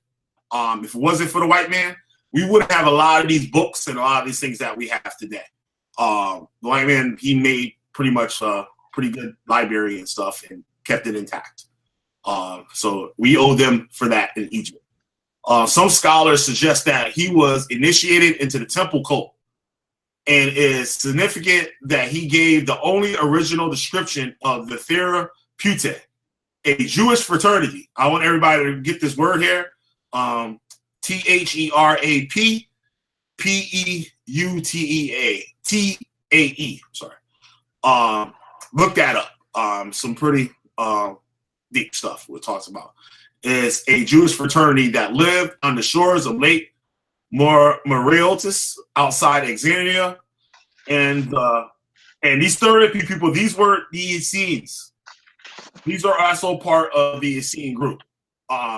In the 1st century AD, Conybeare argues that the term therapy referred to a religious guild, and that Greek readers of Philo would have viewed the fraternity as a guild of collegia in the Alexandrian Roman sense. Provocatively, Conybeare then compares the guild of Therapeutae to the modern Freemasons. The Jewish guilds. Okay, Chris, if you can speak about the Pythagoreans a little bit.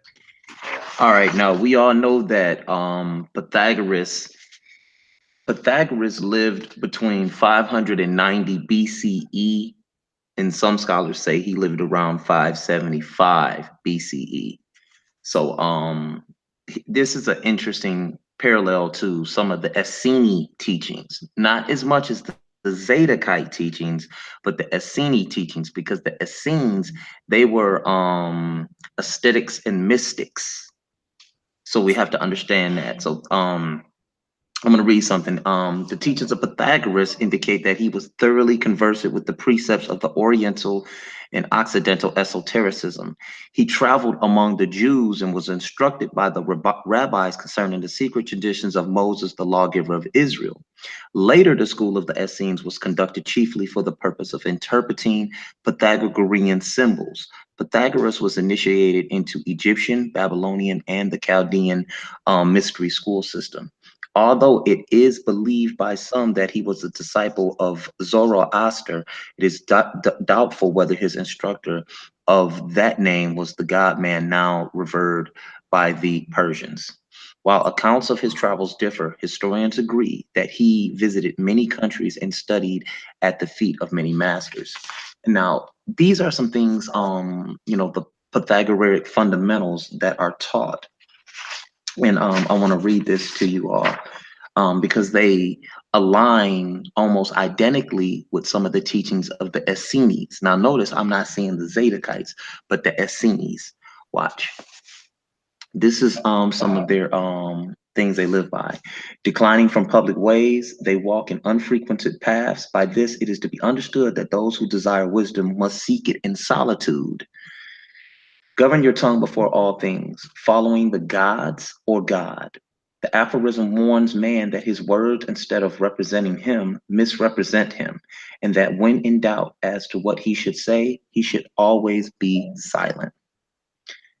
Point 3, the blowing wind, adore the sound. Pythagoras here reminds his disciples that the fiat God is heard in the voice of elements, and that all things in nature manifest through harmony, rhythm, order, or procedure, the attributes of deity. Assist a man in raising a burden, but do not assist him in laying it down. We see that Jesus, he also taught, walk with your brother, what? A mile. Let's see. The student is instructed to aid the diligent, but never to assist those who seek to evade their responsibilities, for it is a great sin to encourage insolence. Speak not about Pythagorean concerns without light. The world is herein warned that it should not attempt to interpret the mysteries of God, and that the states of sciences without spiritual and intellectual illumination. Having departed from your house, turn not back, for the Furies will be your attendants. Pythagoras here warns his followers that any who begin to search for truth, and after having learned part of the mystery, become discouraged and attempt to return again to their former ways of vice and ignorance, will suffer exceedingly. For it is better to know nothing about divinity than to learn little and then stop without learning at all. Once again, these teachings parallel the teachings of Jesus very closely. Let's see. Nourish a, I don't want to say this word, but I'll just say it. We're mature here. Nourish a cock, but sacrifice it not, for it is sacred to the sun and moon. We know the Essenes did not practice sacrifices. They did not believe in it. They believed that all animals were what? Sacred to the Creator. Two great lessons are concealed in this aphorism. The first is warning against the sacrifice of living things to the gods, because life is sacred and that man should not destroy it, even as an offering to the deity. The second warns man that the human body here is referred to as a cock is sacred to the sun and the moon, and should be guarded and preserved as man's most precious medium of expression. Pythagoras also warned his disciples against suicide. Okay, let's continue. Receive not a swallow into your house. This warns the seeker after truth not to allow drifting thoughts to come into his mind, nor shiftless persons to enter into his life. He must ever surround himself with rationality-inspired thinkers and with conscientious workers. Now we see Jesus says, go forth, tell everybody about the gospel. If they allow you in their house, receive them. If not, shake them off like the dust on their feet. We see him teaching these things that are very parallel to what he taught. Let's go, continue on. Offer not your right hand easily to anyone. This warns the disciple to keep his own counsel and not offer wisdom and knowledge to such that are incapable of appreciating them. The hand here represents truth. That's your right hand. Watch this, which raises those who have fallen because of ignorance. But as many of the unregenerate do not desire wisdom, they will cut off the hand that is extended in kindness to them. Time alone can affect the redemption of the ignorant masses. We also see many times where Jesus says, the sheep that go to the right hand will inherit the kingdom. Those that go to the left hand will inherit everlasting shame. We see him give that lesson. It not maybe it's not saying it, but it parallel it very closely. Let's continue on. When rising from the bedclothes, roll them together and obliterate the impression of the body. Pythagoras directed his disciples who had awakened from the sleep of ignorance into walking into the waking state of intelligence to eliminate from their reconciliation of all memory of their former spiritual darkness. For a wise man in passing leaves no form behind him, which others less intelligent, seeing shall use a mold for the casting of idols. So Pythagoras had many disciples, just as Jesus had many disciples. So what we're seeing here is an amalgamation of teachings and an understanding that all of these things paralleled. And Pythagoras existed before Jesus, and these teachings, as he said, he walked amongst the Essenes, and he learned from them also. So we see a lot of the, how can I sit up there and say it? Some of the same teachings paralleling each other with Pythagoras teachings and the Essene teachings. So yeah, go ahead. You can have it. So in other words, like when you, like a lot of these people will keep these teachings from you and string you along to have your time, your talents, to have your, you know what I mean? Your all your attention. These people are after attention and all types of other things. They'll string you along. They'll tell you that only God gave them these certain rituals and understandings and stuff like that. Look into this stuff. All you have to do is reverse engineer what they're saying to you, and you'll come to the truth like we're coming to here, where a lot of this stuff all came from. We will return to the sexual. Let's move on. Thanks, Chris, for going over that with us. We will return to the sexual mystery associated in Jerusalem temple. When we examine the development of Gothic masonry, however, it will be useful now to examine the nature of the craft mystery of the working Masonic guilds during the reconstruction of the Second Temple.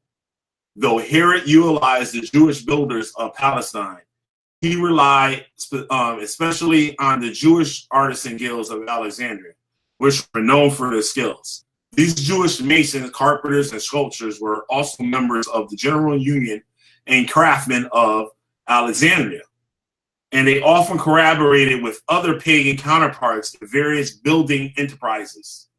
The Jews were officially forbidden to participate in the pagan mystery rites, but they were certainly aware of the elaborate and moving spectacles. For both pagan and Jewish stonemasons, and most relevant rites were those of Neo-Pythagorean fraternities, which played an important role in the intellectual and spiritual climate of Alexandria and Jerusalem. Given the central role of geometry and the planning and mechanics of the Mason's craft, it seems certain that Jewish Masonic guilds included Pythagorean geometry in their studies. Lieberman argues that Pythagorean symbolism had an important influence on the whole temple cult. Now, this stuff here predates Freemasonry. As you can see, there's nothing new under the sun. This is another thing. I think Chris already went over this. I just missed the page of the slide. He dealt with a lot of different mathematical things. This is something from the Thelmic Encyclopedia, the Encyclopedia for Thelma, which is like a ritual magic fraternity. Ritual signs are positions assumed by the body, whether physical or astral. Their use is common in Thelmic ritual magic. The following sets of signs were assigned by Aleister Crowley to the various grades of his order, the AA. The first sets, neophyte, elemental grade signs, and LVX signs, were derived from the grade signs of the Hermetic Order of the Golden Dawn. Such signs often have multiple uses and meanings, depending on the context. There is a member of the past group I was associated with. He was very in depth with this. Actually, he was part of the things that I showed you earlier with the cubic stone. And here we have some of their symbolism. Look at this shield here. Look at the design of that shield here. It looks pretty familiar. I know all of your brothers here, you have that cross. This is a symbol of our Cyrus slain, the cross. It shows the arms out. It's the symbolism here of Osiris risen. Now, it says Osiris risen, the pentagram, attitude of resurrection.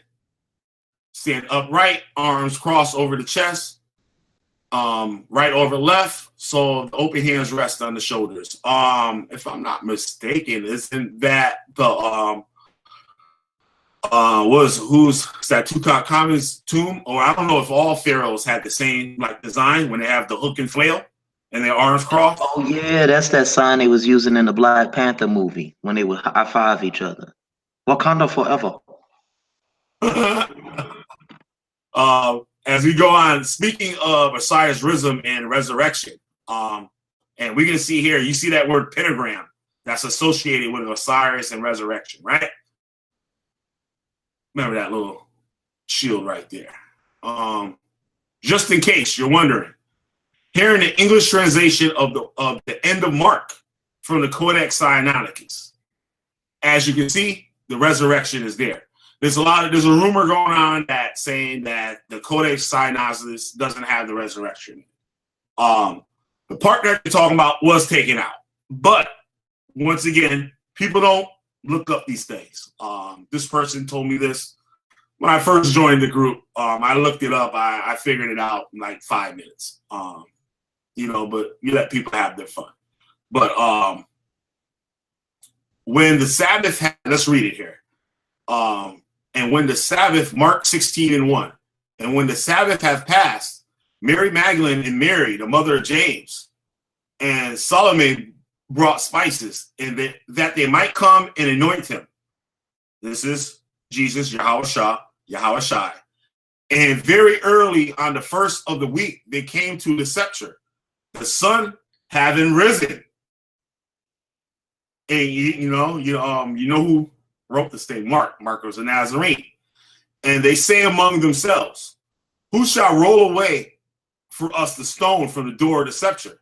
And looking up, they see that the stone had been rolled away, for it was very great. And they entered the sepulchre and saw a young man sitting at the right side, clothed in a white robe. The Nazarenes were known for wearing white, and they were amazed. But he says to them, be not amazed. You see Jesus the Nazarene, who was crucified. You seek Jesus the Nazarene, who was crucified. He has risen. He is not here. See the place where they lay him? But go, tell the disciples, especially Peter, that he goes before you in Galilee. There you shall see him. And he said to you, and going out, they fled from the sepulchre, for trembling and astonishment had seized them. And they said nothing to anyone, for they were afraid. As we can see here, you see that shield I was showing you before. And we see this hand symbol right here. Now, we saw this hand symbol out of the OTO encyclopedia. Water, the goddess of Uramoth. The thumbs, thumbs and index fingers place their hands together in the torso, making a triangle pointing down, which is also synonymous with this. That Jesus symbol, that feminine quality. Apart from the cross, the most habitual symbol of Christianity in this, the Ichthys, known to us as the Jesus fish. One of the names given to pre-Jesus Jesus fish is the Vesica Pisces, vessel of the fish. And it was used as a symbol of every female fertility god ever. From Artemis, the Syrian fertility goddess, Aphrodite, Venus, the goddess of love and sex, to the pagan great mother goddess, where it symbolizes her life-giving vulva. Now, we can also see too another symbol that was associated with Jesus, and it has the same qualities as this, representing Venus. Let's move on. Here we have that symbol here also. This is an OTO member, I believe, too. Sign of practice. And we see here Haile Selassie also making that same symbol here. This is an artifact. There's a lot of people saying that this is a hoax. It's not real. This is actually dated before the AD times. A lot of people say it's a hoax. There's only one church that it's a new cult type church that holds on to this thing. Actually, that place where they said it was the first church that James, the brother of Jesus, Yahushua, ran, the first church in Jerusalem. This symbol they said they found in there, which is, there you go, the Vesica Pisces, the fish, making this feminine with the masculine on top, and with the menorah here, menorah branches. There is many connections between the pentagram and Christianity. Before the cross, listen, all you Christians, you Messianic Israelites, before the cross, it was a preferred emblem to adorn jewelry and amulets in early Christians, followed by the X or the Phoenix. The pentagram was associated with the 5 wounds of Christ, just because it could be drawn in one continuous movement with the pen. If anybody that knows about when they do witchcraft and stuff, they have to do a ritual that calls like a banishing ritual. And I forgot the other name of the ritual. Well, basically what it is, you point to the four corners of the earth, and you draw the pentagram with your wand. As you saw at the top of the thing where I showed those tools for witchcraft, the wand, you would draw that symbol. And what it would do, it would banish whatever spirits that they are before you close out your ritual. So after you're done with your ritual, you would do the banishing ritual, where you would make that sign with the pentagram in the four corners. And that supposedly, I guess, put the whatever spirit you're dealing with back where they was and stuff like that. And it allows you to step outside of that pentagram. I mean, out of that hexagram with the circle. You do this within the hexagram. There's actually a ritual within the hexagram and a ritual within the pentagram with a circle around it. The pentagram association with the 5 wounds of Christ. It could be drawn in one continuous moment with the pen. The alpha and the omega as one. A point down pinnacle is nothing new, nor is it necessarily satanic when it appears as such. Historically, depictions of the pentagram were as likely to be points down as point up, and distinction between one or the others were really made by the ancients. Let's move on. Perhaps most curious is the pentagram as it relates to early Christianity. Constantine, the Roman emperor who converted to Christianity, chose to use the pentagram on his seal and amulet. Up until medieval times, the 5 points of the pentagram represented the 5 wounds of Christ on the cross. During these times, the pentagram carried no evil implications at all. And in fact, in a lesser way than the cross was symbolic of the Savior. Up until medieval times, the 5 points of the pentagram represented the 5 wounds of Christ on the cross. It was a symbol of Christ, the Savior. This is a stark contrast to today that the pentagram is criticized by modern fundamentalist Christians as being a symbol of evil. The church eventually chose the cross as a more significant symbol for Christianity, and the use of the pentagram as a Christian symbol gradually ceased. The pentagram was actually the first symbol used for Christianity. Go figure. Pictured, First Presbyterian Church in Apache, Texas. Still on the building. You see there, pentagram. Perhaps most curious is the pentagram as it relates to early Christianity. Constantine, the Roman emperor, converted to the, I already read this. This is, but no, it's not. It's a different one. Choose the pentagram on his seal and amulet. No, I did went over it. Yeah, I already read that. Okay, here is a picture of the ruins of the synagogue of Capernaum. This is Capernaum. This is the ruins of that synagogue. And as you can see here, this is a interlocking pentagram that you see like on the Moorish flag. It's right there, bang.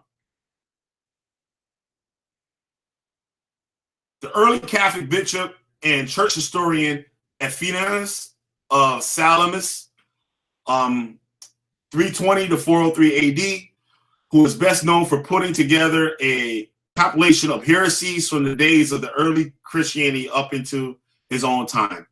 Epiphanes described these heretics, the Nazarene Essenes, as Jews by nationality, originally from Galileans,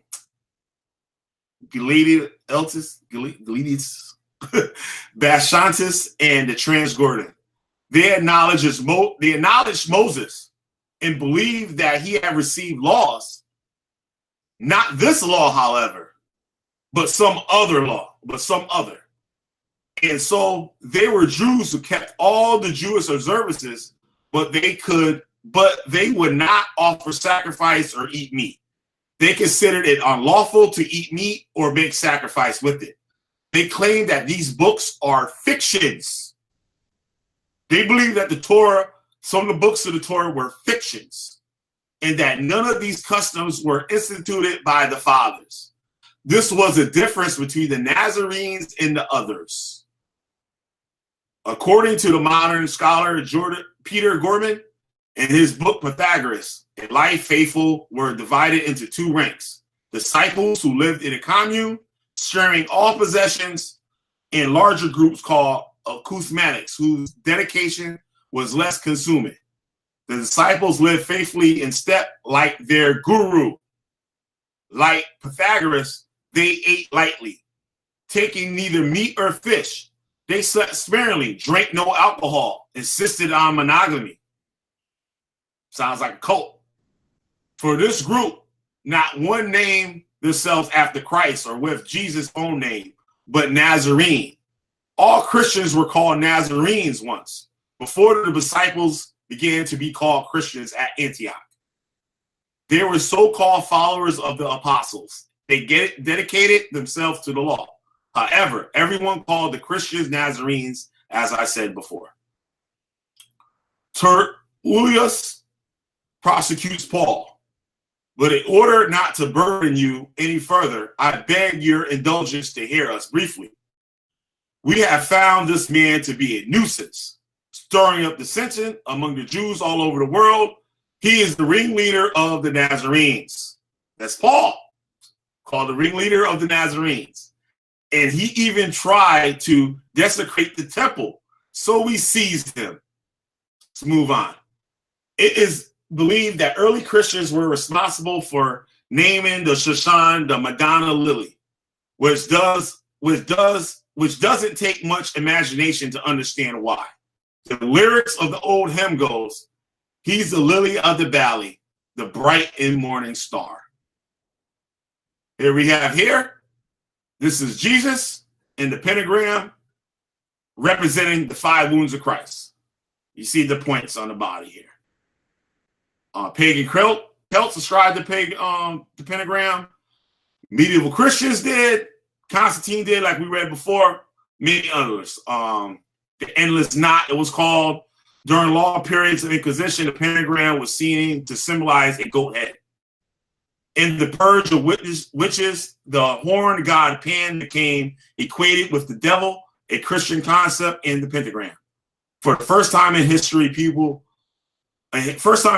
became the symbol of evil and was called the witch's foot. As Jesus moved about in Judea and Galilee, he crossed now with the path of a particular order of men, whose white garments, kindly faces, and earnest mien would attract attention whenever seen. While among men, they were not of them. They were monks before the time of monotheism, devoted to the life of purity, poverty, and service. Remember, they donated all their stuff to the community. They were like what do you call them? Like the Russian communists. These were the scenes, that strange expression of religious life in Judaism, having its headquarters in the Western shore of the Dead Sea. Let's move on. I want to try to speed this up a little bit for you guys. By no interpretation of the law could the Essenes derive from it the injunction to worship the sun. The Essenes were also known as the Essenes were also known as sun gazers. They used to gaze at the sun. To abstain from bloody sacrifices such as were daily offered in the temple, and to eschew marriage, and to hold themselves aloof from the life and interests of the nation. This is more on that cubic stone oracle.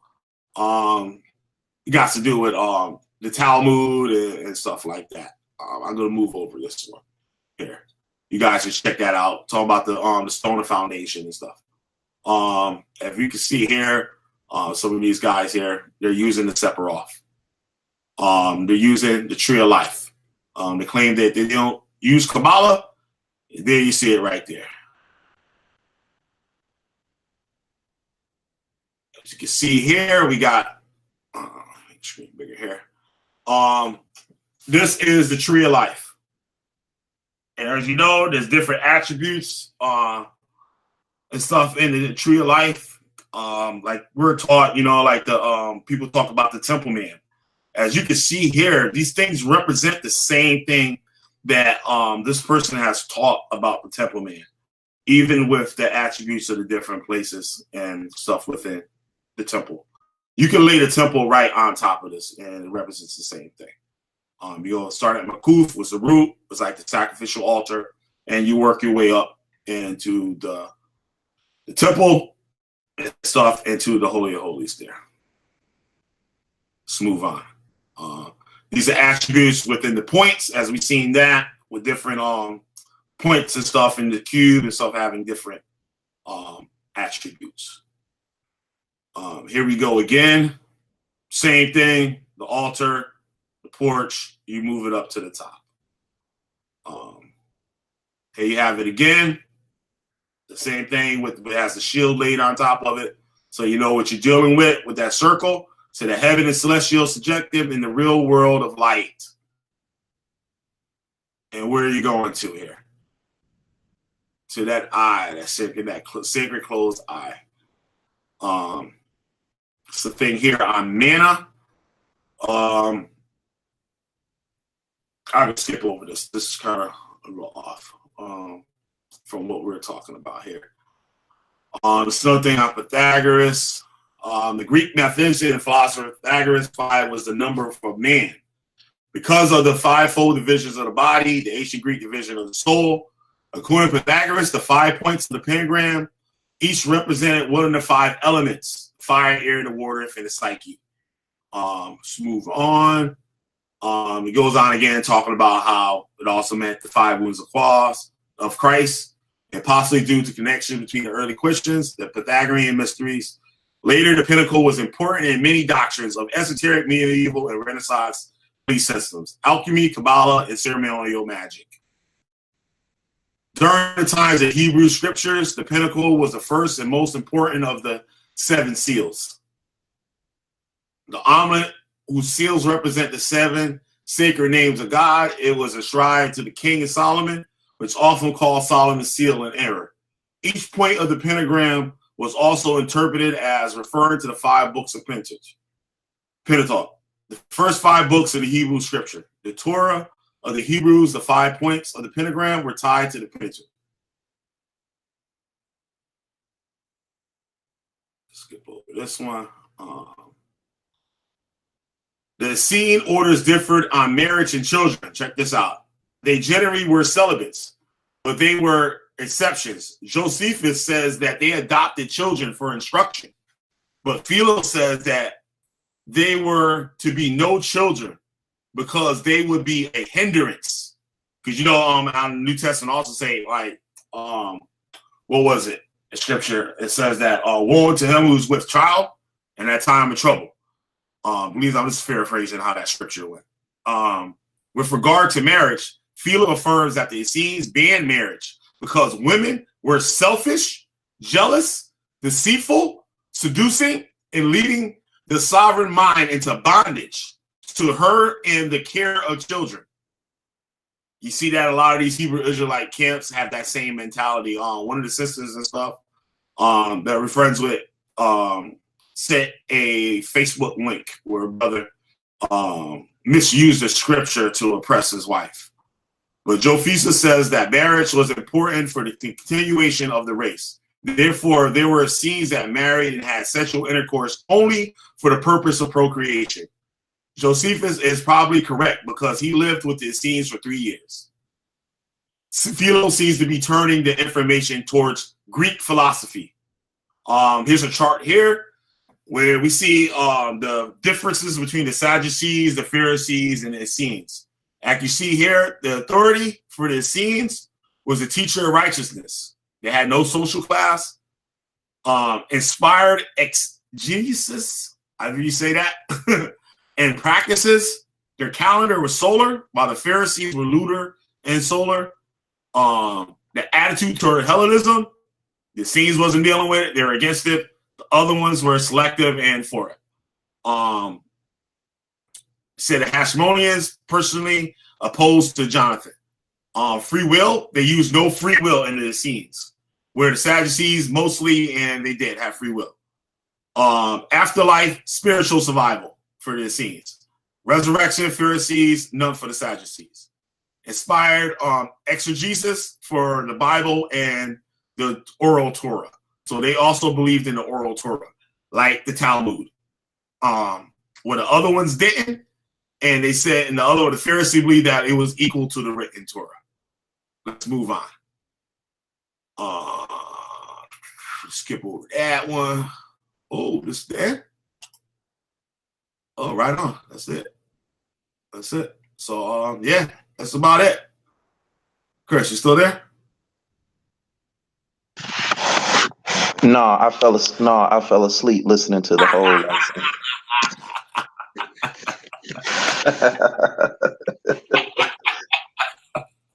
Yeah, sorry it took so long and stuff, but you know, No, you good. I had less slides. It was a good lesson. It was a good lesson. I appreciate it. You Yeah. kept your promise too. So I appreciate that one also. So sorry I had so many slides and stuff, but no, man, that's cool. You know what? I did like the fact that you showed where they saw children as being a hindrance, and it says, "Woe to them who have children in that day." You see what I'm saying? I'd be telling people these people were Essenes, and one of the things I notice is Christian not gonna listen. They suffer from what I call repressed slave syndrome. You know what I'm saying? So they were told to be slaves and read the Bible when we got off them boats. You know what I'm saying? So it's just another fight that we dealing with right now. So yeah, exactly. So you know what? I